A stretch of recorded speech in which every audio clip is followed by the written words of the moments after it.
Ang programang ito ay rated SPG. Striktong patnubay at gabay ng magulang ang kailangan. Maaaring may masiselang tema, lengguwahe, karahasan, sexual, horror o droga na hindi angkop sa mga bata. Bahala kita. Si Zoe na lang ang dahilan kung bakit buhay pa si Pepe.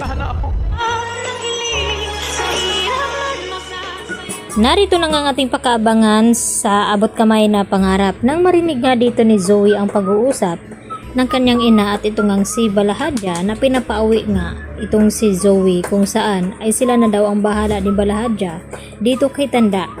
Kaya nang marinig dito ni Zoe ay hindi niya mapigilan ang kanyang sarili na mapaiyak at pinuntahan nga itong kanyang lolo at kinausap. Baka ito na rin ang huli nilang pagkikita ng kanyang lolo. Subalit ay hindi nga kaya ng konsensya dito ni Zoe na basta na lamang iwanan itong kanyang lolo, lalo pat sinabi ni Don Pepe dito kay Zoe na kahit ano daw mangyari ay apo niya itong si Zoe kahit hindi ito tunay na anak dito nga di RJ. At dito na umiyak ng husto itong si Zoe. At dito naman na lumapit itong si Moira at Balahadja kay Zoe at sinabi na umuwi daw muna ito sa hotel at magpahinga.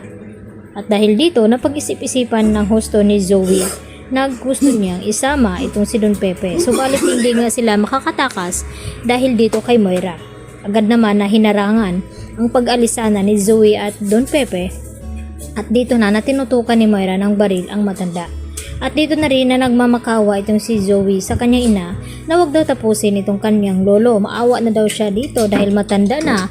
At dito naman na napaiyak ng husto itong si Zoe at hayaan na lamang na magpakalayo-layo itong si Don Pepe nang sa ganun ay hindi makarating kina Giselle at RJ ang nangyari nga dito sa matanda.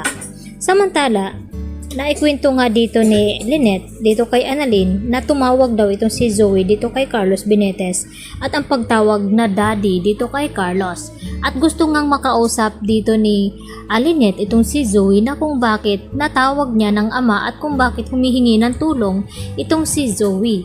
Kaya sinabi niya dito kay Annalyn na kapag may alam sila kung nasaan daw itong si Zoe ay sabihin agad dito kay Lynette.